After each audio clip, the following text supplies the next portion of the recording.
from Pope Francis. Here's some quotes from Pope Francis throughout his years of ministry as Pope. The entire material universe speaks of God's love, God's boundless affection for us. Soil, water, mountains, everything is a caress of God.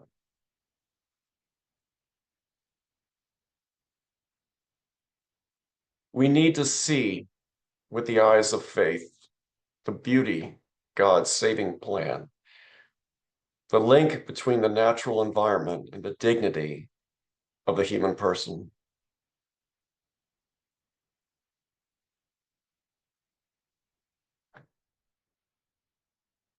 As stewards of God's creation, we're called to make the earth a beautiful garden for the human family. When we destroy our forests, ravage our soil, and pollute our seas, we betray that noble calling.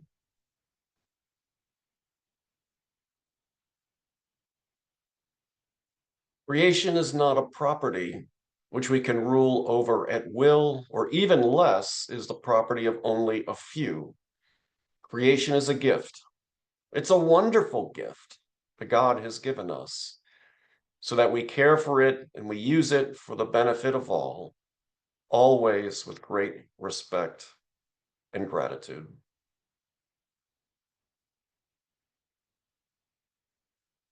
May the relationship between man and nature not be driven by greed to manipulate and exploit.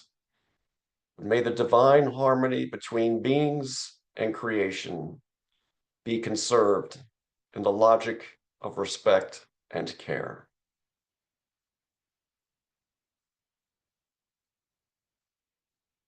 Let us pray.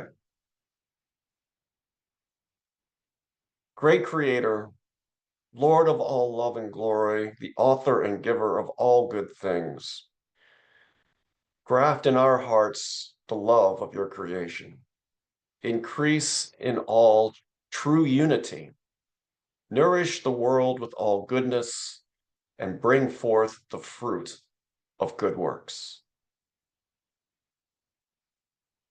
Grant us, O Lord, to trust in you with all our hearts, for as you always resist the powerful who oppress and dominate creation, so you never forsake your creatures who live in harmony with nature's order. Amen.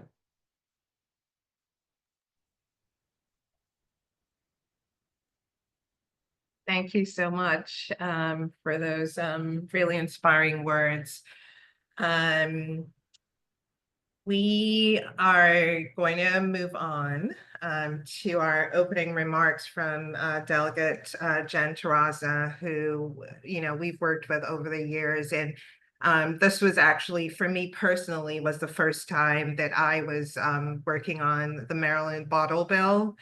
And I just found her leadership so inspiring, and I'm going to hand it over to her to, just kind of give us a brief recap of how the session went and talk a little bit about what we can do going forward. So welcome, Delegate Terraza. Oh my gosh, thank you for those kind words, Anna. I really appreciate it. For those of you who don't know me, I'm Jen Terraza. I represent District 13 in Howard County. That's Columbia, Laurel, Savage, Maple Lawn area. And this is my 7th year as a state delegate. Before that, I was on the county council for 12 years. So, and I'm thrilled to be a member of the Environment and Transportation Committee, which is especially, I guess, important to this group. So I'm here to talk about the bottle bill. And first, I really want to thank IPC for being a member of the Bottle Bill Coalition, and especially Antoinette and Anna for being part of that. I'm really proud of the work we did this session. We made significant progress in 2025 on this bottle bill. This 3rd year in a row that we're doing this. I should mention also before I see that that Martha Ainsworth is here, and I think she's going to pipe in, but she has been the most tremendous advocate on this. It's been amazing to work with her. But when we pass this bill, it's going to go a long way towards solving the problem of the 4 billion beverage containers that make their way to basically to litter and to the incinerators in the state every year. That's 4 billion. I know I'm telling people who already know this is important, but it's just it's hard to get your mind around. But the progress this year was tremendous. I know, unfortunately, it didn't pass, but we did get it through my committee, which is Environment and Transportation, and a lot of positive feedback on that. A lot of positive feedback. I'm hearing so much from so many people, and so many of my colleagues told me about all the outreach they received on this. Sorry, I thought I might have muted myself. All of the feedback they received, from people contacting their office to kids showing up, to just amazing work. And so unfortunately, what happened this year is it was what do you call it? Duly assigned to economic matters. And for those of you who've been working with the legislature, that is sometimes a tougher committee to get through. And so, there's a lot more conservative members there. They're from more conservative districts. I'm not certain how the chair felt about the bill.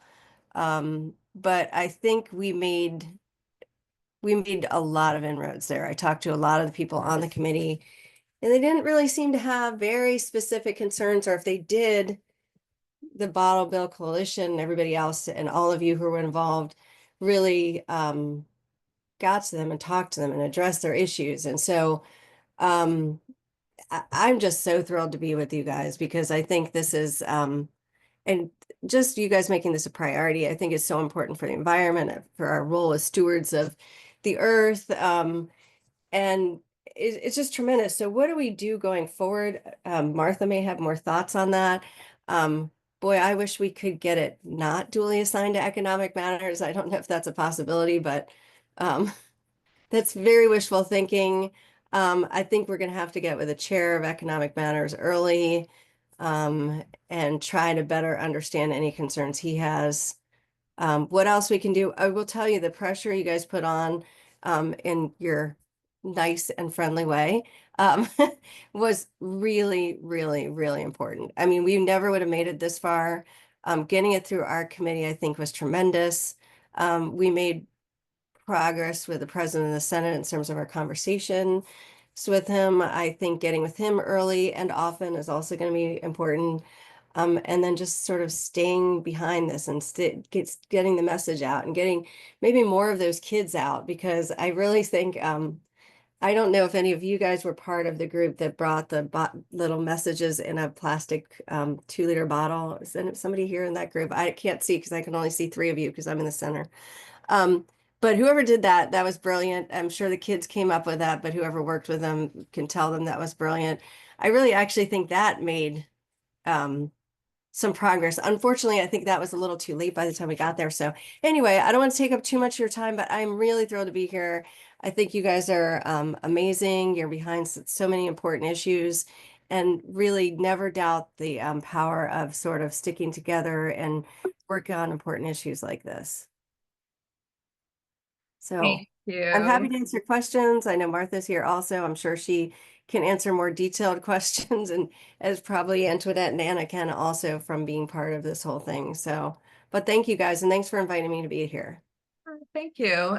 So does anyone have questions right now? Thank you so much for that reminder about staying the course. Because just because the session is over, it doesn't necessarily mean the work is done.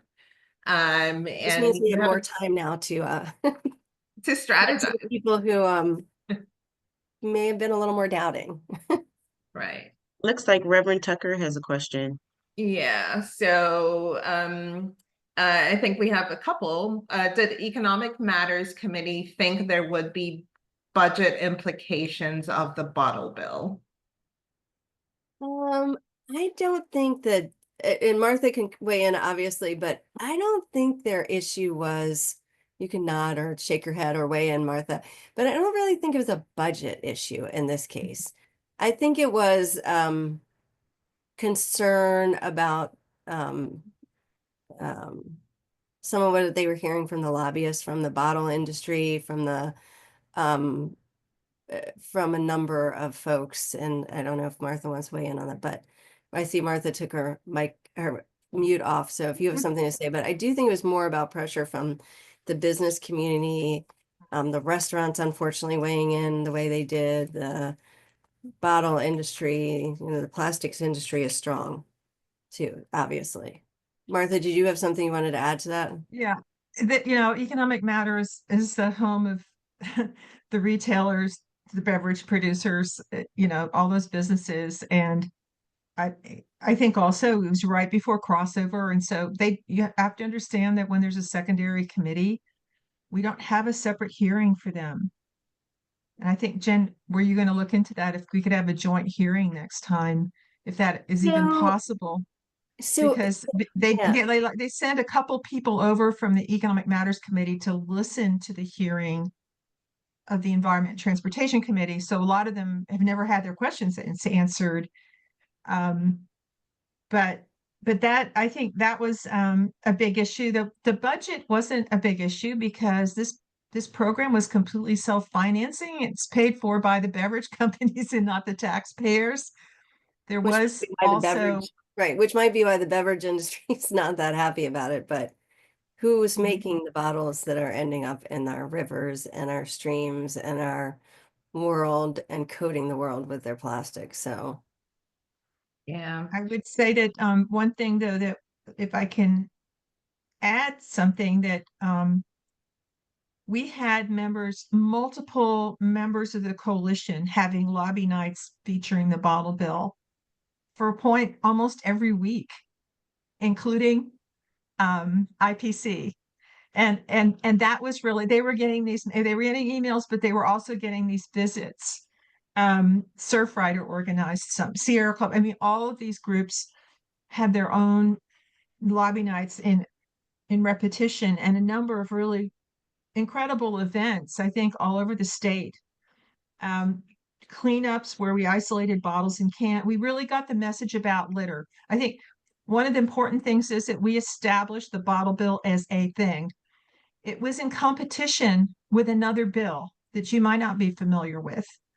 It was called the Extended Producer Responsibility for Packaging Bill. This is a bill that would make producers responsible for the life cycle and the processing and recycling and redesign and so forth of their packaging, the idea to reduce it or reuse it. That bill was thought to be in competition with they put beverage containers in that other bill. And we were quite concerned that if this other bill passed, we'd never have an opportunity, because the producers like the bigger bill. They're more in charge of it. They're less in charge of the bottle bill. So we were very concerned that if that extended producer responsibility for packaging bill passed, that it would completely eliminate our chances of getting a bottle bill. That other bill did pass, but we succeeded in getting major language in it, acknowledging that there could be a separate bottle bill, talking about how they would work together in a complementary fashion if both passed, defined the definition of beverage containers in that bill as containers that are not included in a bottle bill, and that kind of thing. So I would say that that's kind of an unseen thing to the general public. yeah, no, I'm glad. I was going to say of the bills that have passed in packaging bills that have passed in other states that didn't already have a bottle bill, there are 3 of them. We have much more language in here defending the bottle bill, and I felt like the committee, the Environment and Transportation Committee leadership supports a separate bottle bill. The very first thing that they said in the hearing on that other bill was, we just finished talking, having this discussion and vote on the bottle bill, and we really like it. So what is this bill how is this other bill going to affect the bottle bill? So that was a very important part of the success of this session, was defending the bottle bill against the other one. Yeah, Okay. Martha, I'm so glad you mentioned that, because it is something sort of unseen by the general public, in what looks like sort of a lack of success this year. We were very successful in our progress sort of from the thinking, people's thinking, et cetera, and sort of leadership's feeling about this. But what we did with the EPR bill, with your help and others on the coalition, quickly to turn that around and get some language into the EPR bill that really successfully held open the possibility of a bottle bill was that was so big. I can't believe I forgot to say something about it right here. So my on that, but that was a very important piece. Yeah. Did anyone else have some questions? And then I'll formally hand it over to you, Martha, and you can give us like a full overview of, you know, all the different pieces. Chip, did you still have a question, or was your question answered? I think you answered my question. I had a question about what was the conservative opposition, and I think it has to do with all the retailers and such. So I think it answered the question. Thank you. All right. So Martha Ainsworth, I'll hand it over to you. Martha she leads the Zero Waste team as part of the Maryland chapter of the Sierra Club. And so she, as Delegate Terraza mentioned, she was really instrumental, along with all of you, in really pushing this bill forward and ensuring that the elected officials were hearing from us pretty much, as you're saying, like at least every week, if not every day. So I'll hand it over to you, Martha. I'm not sure if you wanted to use any slides or just give us a brief summary. Just going to add on a couple of points to what Delegate Terraza was saying. Excuse me. I just inherited a dog who's trying to get into this room. It's barking, so I apologize for the background noise. One of the other achievements on the bottle bill this session was that the Maryland Municipal League supported the bill. This was also huge. The first year of the bill, they were against it. The second year, they were neutral. And this third year, they were in support with some amendments. And the amendments were that they didn't want to have anything to do with operating or enforcing or whatever this bill. And the bill didn't have anything in it. And once they understood that and that they would save money, that we got their support and the support of a very large number of municipalities that individually supported the bottle bill. And that includes Gaithersburg, which I think Anna arranged. Thank you very much. We look forward to more from Montgomery County, but we had from Frederick County, we had from Prince George's County, we had Cambridge and the Eastern Shore, Salisbury, Centerville, everything. It was really quite remarkable. And I think what we need to do next is get the counties on board. There was a lot of controversy about some of the counties who operate their own recycling facilities. They're worried about losing revenue if the bottle bill gets aluminum, most of the aluminum and PET plastic beverage containers. But we did have some amendments that were added in the Environment and Transportation Committee. I think that will help us next year when we start out. I thought it was very important this year that we've always had this coalition. But having the faith community into, I think, was a really important dimension. And that was really captured at our lobby. We got, our rally at Lawyers Mall, we had a rally on Valentine's Day, the same day as the hearing for the bottle bill and environment and transportation. And we got WBAL TV there with Bob. They were quoting him about this being a moral imperative. And it was just very, very influential. There was something in the background going on that I wasn't paying attention to, but others were. And Delegate Terraza may know more about this bill. There was a bill there to tax sugary soft drinks. And I didn't realize what was going on because I wasn't paying, they were looking for money, right? They were looking for money. They needed more revenue of the state. I wasn't paying attention until somebody from was asking me how many jobs would be lost from manufacturing due to the bill. I'm like, why would you think that, the bottle bill? And then I realized they thought that the demand for sugary drinks would go down by so much that that people would be out of work. So there was that competition this time too. That that, we had a lot of good events, a lot of lobbying. We had letters to the editor, and let me just say that the coalition members met every single week during the whole session. And we're about to have a debrief of our own and looking to see what we can do better next time around, what stakeholders, including, like Delegate Terrassa was saying, the leadership of economic matters, but also, the Senate committee, we had a Senate cross-file bill, SB 346, and they did not have a vote on that side either. There are only 11 members of the Senate committee, because the Senate's smaller than the House, and we have to make sure that we can get it through that committee too. There's some people on the fence there, and more generally, but we have to keep the momentum. We have to keep the conversation going the whole year. That is such a short session. We're planning our campaign, and I know Anna and Antoinette will be with us at our retreat to hit it out of the ballpark next session. Yeah, so thanks so much. I think that's a really great summary, and thanks for mentioning the work around at the city level.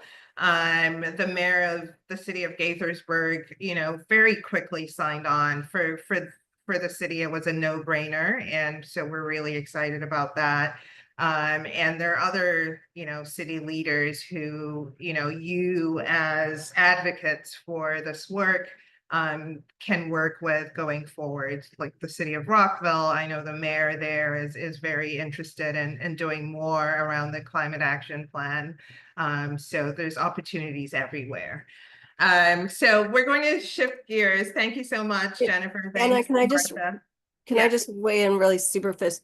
Those are all good points. And I think, Martha, didn't we also talk about sort of getting some more local bills passed being helpful? I don't want to start a whole new conversation about that, but I think if we could get that out in more localities, that would certainly sort of starts to shift the tide. So sorry, I didn't mean to interrupt, but just thank you again to everyone. Okay, we'll definitely keep that in mind as we start thinking about moving forward. Martha, did you want to add one last thing before we shift? What we've been doing across the state is a lot of local bills on a lot of plastic bag bans. And during the whole session, Montgomery County's council was working on getting their ban on plastic carryout bags with increased tax on paper bags through. And that was very distracting.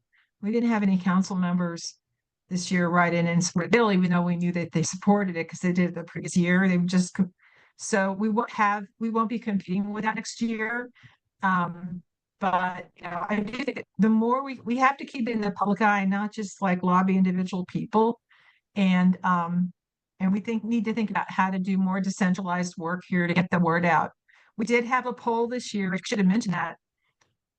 Public opinion poll was taken December, January after the election. 90% of registered voters strongly or somewhat support a bottle bill. 90%. And we need to get that on to people too. And any way we can do that locally would be, tremendous. Thank you. Such a pleasure working with you this year. And we're looking forward to doing it again. Right. Next session. All right. So thank you both again. We're going to now shift over to Jennifer Coons, who's going to give us an update on the CHERISH Act. So Jennifer she's the Maryland Organizing Director of Clean Water Action. You all heard from her when we're kicking off work around this in February. And so take it away, Jennifer, and let's hear how that went. Yes, thanks so much. Yeah, like Anna said, I'm with Clean Water Action, and incidentally, I'm also a member of Amazing Grace Lutheran Church, which has had many, many projects with both IPC and IPL over the years, so thank you both. And yeah, Clean Water Action was working really hard on the CHERISH Act, which was a bill developed by the Mid-Atlantic Justice Coalition in a process led by South Baltimore frontline community leaders and in consultation with community leaders throughout the state. And this was an environmental justice bill to address the problem of cumulative impacts. So what does cumulative impacts mean? Sometimes we can get a little jargony and just whip that phrase out without really explaining it. So cumulative impacts is a way to describe the problem of how environmental racism and classism and economic pressures lead to polluting industries building and concentrating themselves in certain communities more than others. And so overburdened communities are those where polluting industries have built themselves over the years, and communities that are overburdened by a disproportionate amount of pollution compared to the rest of the state. They're sacrifice zones around industrial areas. And the cumulative impact, you know, if you live next to one facility, you're getting that facility's pollution. You live next to a different facility, you're getting that facility's pollution. But if you live next to 70 facilities, like residents of Curtis Bay, all of that pollution stacks on top of each other and even interacts with each other to make the impact worse than each individual facility would have been on their own. So addressing cumulative impacts means addressing the factors and pressures that lead to pollution being concentrated in overburdened communities and making sure that there's a fair and equitable approach to dealing with that. And the big gap in Maryland's regulatory system that leads to this being the case in Maryland, in part, is that when the Maryland Department of the Environment is looking at, are we going to issue a permit to pollute to a facility that's applied to build in a certain location, the law only requires them to look at that one facility's pollution in isolation, even though the actual impact on the people living nearby is completely shaped by what's already existing in the community. And so the Cherish Our Communities Act took a approach that's been proven in other states. It was based on what bills that have passed in the last 5 years in New Jersey, New York, and Minnesota in particular, but also a tailored approach to Maryland. So I love annotating my talk, so I'll put a couple links in the chat. These are the bill files for this bill. There was one main CHERISH Act that carried the bulk of the policy, and then a companion bill just addressing energy generating facilities, since those are regulated separately and are a lot more politically complicated. But between these two bills, I'll also share a fact sheet and an op-ed. But the approach that these bills took was to say that in communities in Maryland with an environmental justice score of 75 or above, basically the most polluted quarter of census tracts in Maryland, if a company applies for a permit to pollute within a certain radius of one of those census tracts, they have to include a lot of information about what's the existing burden of pollution on the community, as well as what they're currently required to do, which is what is the pollution that our facility is going to add. And then MDE would have to take a look at that analysis and make their own determination about, okay, well, is this going to unacceptably add to the levels of pollution in a way that's disproportionate and inequitable? And if it will, we're going to deny that permit. In some cases, we're going to require that it has extra mitigation and extra community benefits to compensate for that harm in other cases. But we're going to make sure that we're looking at protecting the community first from all of the pollution that's already there, as well as this new application. So over time, that approach would lead to making sure we're not making these overburdening of communities worse, and over time, decreasing the overburdening of pollution as well by addressing existing facilities. And there was really strong and wide support, including from IPL and IPC, which we really appreciate. But as folks may know, the bill did not pass. This is another bill whose time has really come, but didn't get over the finish line this year.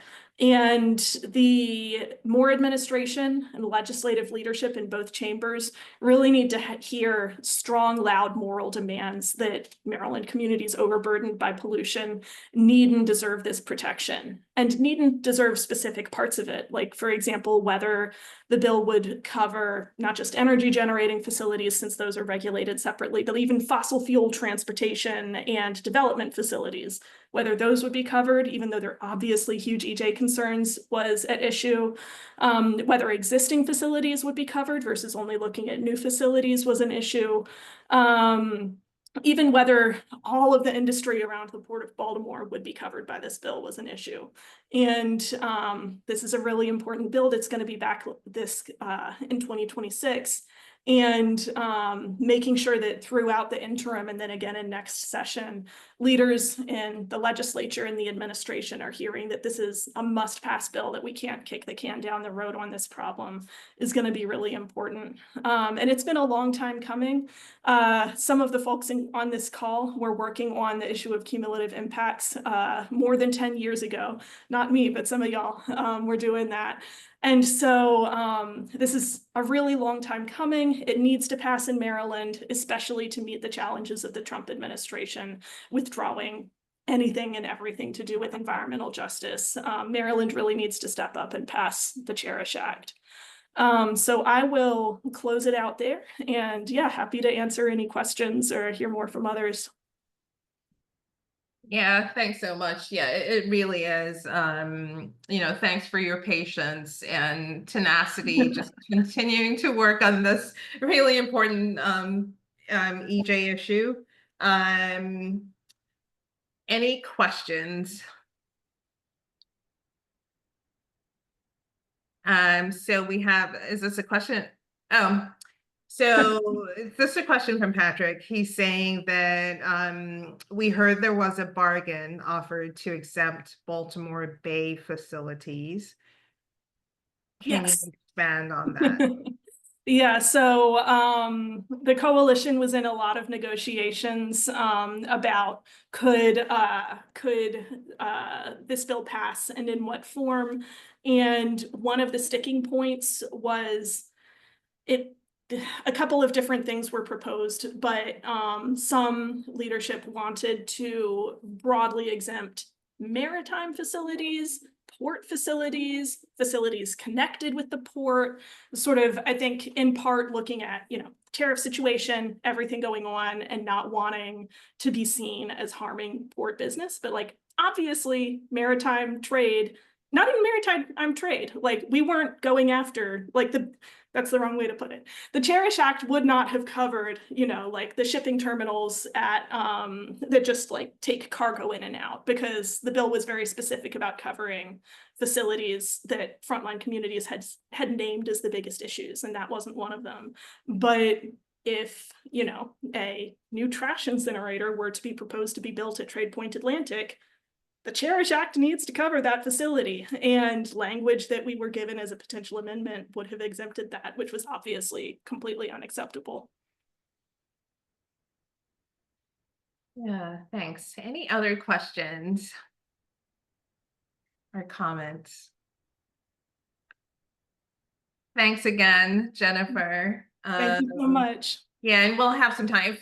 Folks, we're more than likely going to have some additional time at the end. So if you think of any other questions, just put them in the chat, and hopefully we'll get to them. Our next speaker is going to be Andrea Orozco from Interfaith Power and Light. She was leading a lot of the efforts around the Better Buildings Act. And so, Andrea, take it away. Do you have any slides that you want to use or no? No slides today.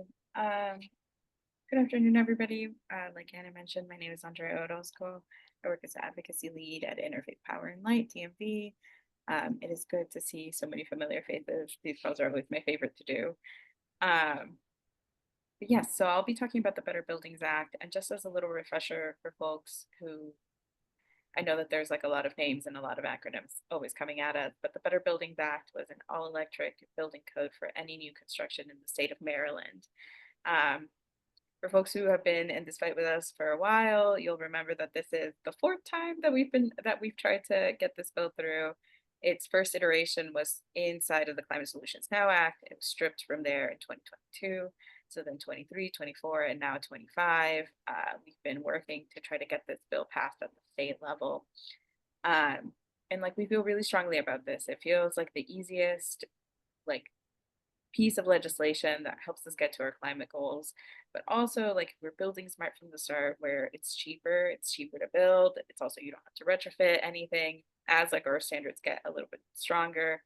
And most importantly, it's also like better for our health, right? It's like we know the harms of gas burning inside of our buildings. So yeah, so we feel pretty strongly about the Better Buildings Act, and it's always just like a little bit of a frustrating time when it does not pass. When it does not pass a session. I guess I got ahead of myself a little bit there, but it did not. We did not see any movement on this bill. We always knew that the Senate was going to be a little bit more difficult to go through than the House. But this year it was difficult on all ends. So I want to focus on a couple of things that both went right and like the things we're doing right. And then I'll close with kind of like where we can head to next. The first thing I wanted to kind of point out is our coalition, I think, is stronger and more diverse than ever. We are not just like the climate groups talking about this bill. Like it's like I know that like we were in conversations with like the gas unions and they weren't for the bill, but they were also like abstaining from it. Locally, and I'll talk a little bit more about this, but I know like in Baltimore, like we're really talking like to builders too, and like bringing them like in on like these conversations. Because like a lot of builders have also figured out like it's just like doing it right from the start, like just like avoids you all of the headache and problems that comes down the line. At the state level, we have a little bit more of a problem getting to that understanding with the builders. But I also wanted to point out, like we had our joint advocacy day with the Maryland Just Power Alliance, who also does like housing and like tenant work. And so that's AIM, PATH, and ACT. With them, we got to visit dozens of offices to talk about the harms of burning gas in our homes. We've also participated, IPL did, and me and my colleague Josh, who many of you might know, also participated in the Baltimore-Washington Conference UMC Day, where Better Buildings was one of the bills that they featured. We drove in over 100 emails to members in both chambers and dozens of calls in support of PPA and some of our other priorities. And so united, we really are this undeniable source of power, and that's all before, and I'm saying all of this before I even get to talking about what's happening at the local level, right? Locally, like this is already law in Montgomery County, Howard County, and Baltimore County. We're forging ahead. I know that Howard County just had their big kickoff. It was either this week or last week. The days are blurring for me. And in Baltimore County, where we've been in conversations with council members there to try to get this through.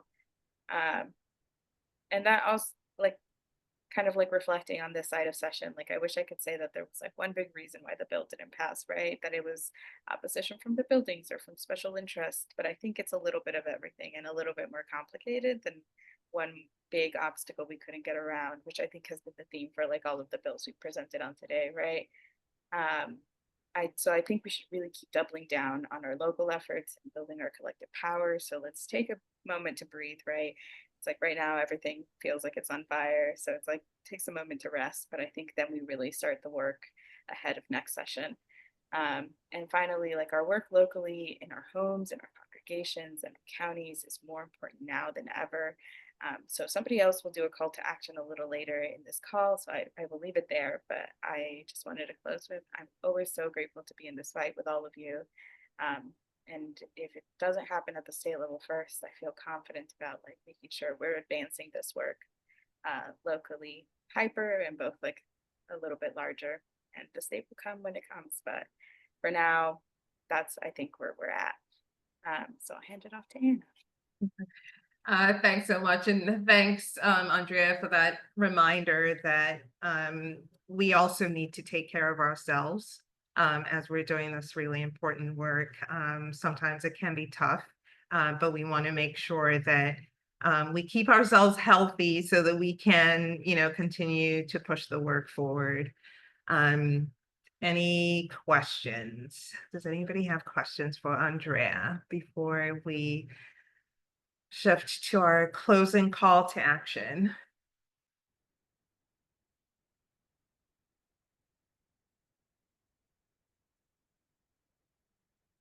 Okay, so I think one of the things that all of our speakers have really, oh, wait, we do have a question here.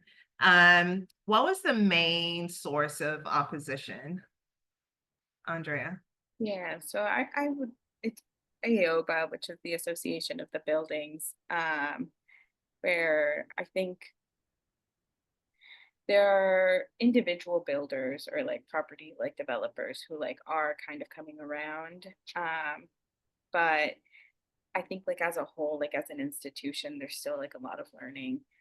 Um, yeah, and then a lot of it is I think like just I don't know, this session was specifically like extra difficult.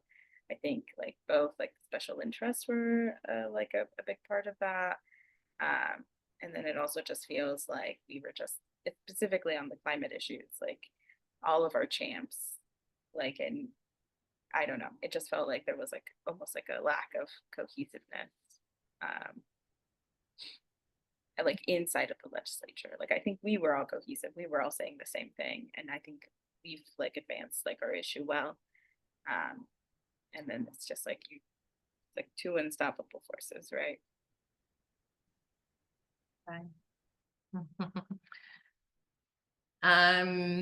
I think the message across the board from all of our speakers today is that you know, this work is continuing.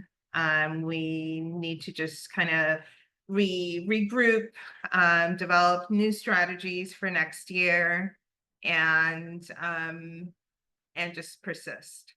So Joelle, who's the executive director of IPL, is going to take it away and do our closing, and just provide some guidance to everyone, all of our partners, about, you know, best ways to move forward. So welcome, Joelle.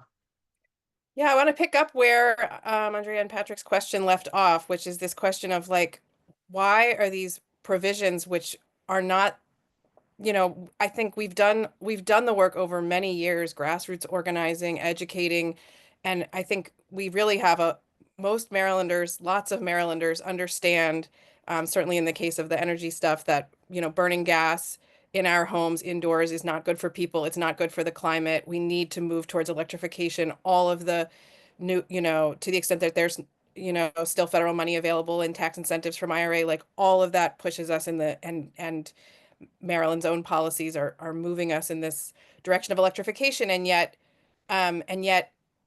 that, like, when I look at not just the Better Buildings Act, which is like a particularly annoying example because it's such a small provision, like just don't build new burning buildings, and it's also come around 4 separate times at this point. But that this is only one of a number of bills in which it shouldn't have been this hard to pass like pro-electrification, anti-fossil fuel policy in the state of Maryland, given the kind of power we've built and the kind of clarity we have about the direction we need to go. And yet that the outcomes of this session to me don't reflect where, you know, I would have expected, you know, us to be. And so the, you know, some of that, I think we're all asking that question. And Anna promised me giving guidance. I don't know if I if I have that for you yet, but I do have, like, I'm asking that question, and I want all of us to ask this question. What do we need to do for our clarity about the need to get off of fossil fuels as fast as possible and to stop burning any fuels in our buildings, and to for our energy as fast as possible, transforming our society, our state, our grid, to clean energy, like, and to all electric clean energy. Like what do we need to do to have our elected leaders and the policies they pass reflect our clarity about that? And that's the question I'm sitting inside of. And I guess the main thing I wanted to offer is that is a year-round work. That's not a legislative session work. That is a work about changing the culture of our state and educating people every day, and also leading the way in our own choices. So one thing I wanted to offer is about language. Still, many policy folks, many elected leaders use the term natural gas, which is like giving gas a positive valence adjective that it does not deserve. It also obscures the fact that this is about combustion, and we all understand that burning fires cause pollution and burning fires aren't healthy to breathe. So I would invite everyone to, on this call, to henceforth only use the term gas burning. Do you have a gas burning stove? Do you have a gas burning building? Let's talk about gas burning, okay? And just drop that word natural. The other thing that as we talked to our friends in the legislature, one of the feedbacks we got is that in this session in particular, there was a perception that the green groups that were advocating, like IPC and IPL, along with our bigger allies, were special interest groups, whereas the energy utilities, like Washington Gas and BGE, were kind of energy policy experts. And this is backwards. Like we represent real people who are concerned about protecting our neighbors and our families' health and clean air and clean water. We're the people, and those utilities want to sell us gas to burn, and they don't want their product to go, their product is going obsolete, and they want to keep selling us gas to burn, no matter its impact on our health or on our climate. So, what are the ways? I want everyone to think about what are the ways you can, be clear in, like, I think one of the things we need to decide, like, there are a number of our faith communities that are still getting sponsorships from like groups like BGE and still have that logo on their events. And I think, thinking about like, do we want to be clearer with each other about, about the like giving these utilities cred when they are not representing our interests. And likewise, I think I think those utilities also have really strong relationships with our legislators because they have access, because they have money. And so I think how can we, during the off season, between session, build relationships with our legislators so they really remember when they see us again that we're real people. The other thing I want to talk about is the power of experiential education. And I'll talk about the gas side, but I know this could apply to the bottle bill side too, is like, we do a lot at IPL. We are offering kitchen testing, so we can come to your congregation or somebody's home that has a gas burning kitchen and measure the nitrogen dioxide pollution while the gas burning stove is on. This is incredibly powerful education. People never forget their experience of that. And if you do that and invite a legislator so they can see it too, or offer to go to the legislator's house if they're brave enough to find out about their own kitchen. And likewise, we do induction cooking demos with chocolate fondue at community events. So if you're planning a community event, invite us to come show people that we don't have to cook with burning gas. We can offer them chocolate made all electric. A related strategy would be that, there's lots and lots of trash cleanups and trash pickup events this time of year, especially like Earth Month.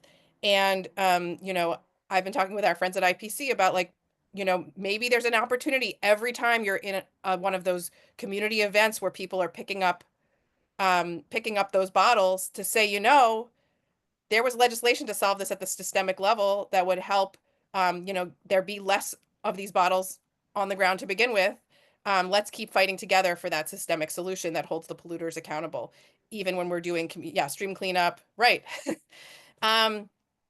So that's, like thinking about the ways that our community activities all year long can help people connect the dots to how we need to build power for, okay, so this is a quick question in the chat that I'm going to handle very quickly, and then we can talk more offline. People ask reasonably, how does electrification better for the environment if some of our electricity in Maryland is still made by burning fossil fuels, right? So our grid is not entirely clean yet. So when I'm encouraging people to move their stove or their water heater off of gas burning and onto the grid, how could I be saying that that is definitely greener if we know the grid that it's going to plug into is not fully green? And the answer is, in general, things like heat pumps, you know, all electric things are so much more efficient than the gas burning appliances they are replacing that it comes out ahead for the environment, even with our current grid. And you're not creating air pollution that your family is breathing if you electrify. And the math gets better every year because we are making our grid cleaner and cleaner and cleaner. You can't make wired in gas in your home cleaner, but you can make the electric grid cleaner and cleaner and cleaner. So it's and if anyone wants to see the study I've seen that Rewiring America has about heat pumps come out ahead for the climate in essentially every electric grid in the country already, and the math gets better every year. I want to encourage folks to make these changes in your own homes and communities. And I'm going to put a quick way to reach us at IPL about any of these things is solar@ipldmv.org.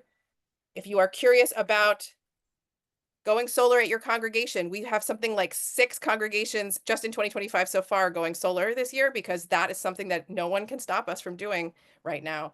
If you're interested in energy upgrades, measuring energy use, you know, IPC has a great resources for greening your grounds and addressing stormwater and waste. So if making these changes in our communities matters, and it helps to build the movement we need to pass laws. And it also makes us incredibly credible messengers when it comes time to advocate for our leaders following our lead. In particular, the largest congregations in Maryland are going to have to comply with building energy performance standards and report their energy usage. So if you think your congregation might be covered by those laws, my colleague Maddie, who can be reached at solar@ipldmv.org, can coach you through complying with those laws. And finally, this was mentioned in both the bottle bill and the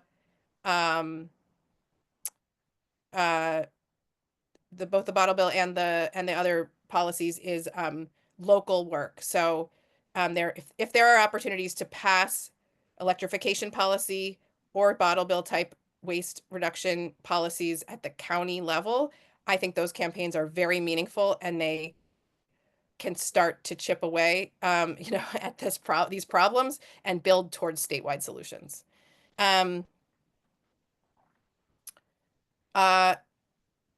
So I'm seeing Patrick's question about, I mean, this is where I'll pass it back to the group, but I mean, I think in general, Maryland has this CCE, the Citizens Campaign for the Environment, but it's basically a statewide coalition of all the groups. And I do feel relatively that they signal to the legislators what the top priorities are every year after a process internally where we vote. And my sense is that it's a relatively functional system, that our environmental movement in Maryland does a pretty good job of coming together around a few top priorities and communicating those to the legislators consistently. I'm not sure if that was the issue this year, where it felt like the legislature was very you know, not sold or not as hair on fire as I am, certainly, about the need to electrify and get off of fossil fuels. But I welcome perspectives from others. I was not as close to this session as some. Yeah, so thanks, Joelle. And, you know, thanks for the reminders, as always, to, you know, the session doesn't end here. This work doesn't end here. You know, as Joelle was saying, if you're at a stream cleanup, keep talking about the Maryland bottle bill. That's why people are throwing out their bottles, because the bottles have no value. You know, keep working with your legislators around the CHERISH, the environmental justice issues related to the CHERISH Act, and you know, keep moving, all of you, moving you and your communities in the direction of renewable energy, and more electrification. And we're always here to help. So what we'll do, we've recorded the session, so it's going to be available to you and anybody else that you'd like to share it with in your communities. And we'll include links on how you can contact all of the our partners here, IPL, and all of the speakers as well. So thank you again. And Joelle, I think you're going to lead us out with that wonderful inspirational music. And thank you everyone for joining us. Sometimes I ask myself, how can I sing in times such as these? In times such as these. Sometimes I ask myself, how can I sing in times such as these? In times such as these. But don't you hear them too? Those voices cutting through the despair, singing, we need you there in the belly of the beast, singing, singing, singing through times such as these, through times such as these. Sometimes I ask myself, how can I love in times such as these? In times such as these. Sometimes I ask myself, how can I love in times such as these? In times such as these. But don't you hear them? Don't you hear those voices cutting through the despair, singing, we need you there in the belly of the beast, loving, loving, loving through times such as these, through times such as these.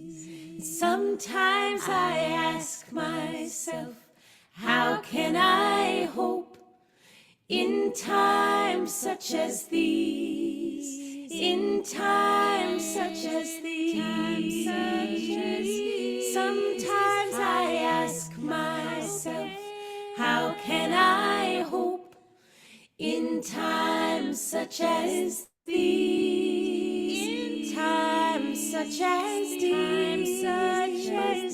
But don't you hear them? Don't you hear those voices cutting through the despair, saying, we need you there in the belly of the beast, hoping, hoping, hoping through times such as these, through times such as these. We're in the belly of the beast, loving, loving, loving through times such as these, through times such as these.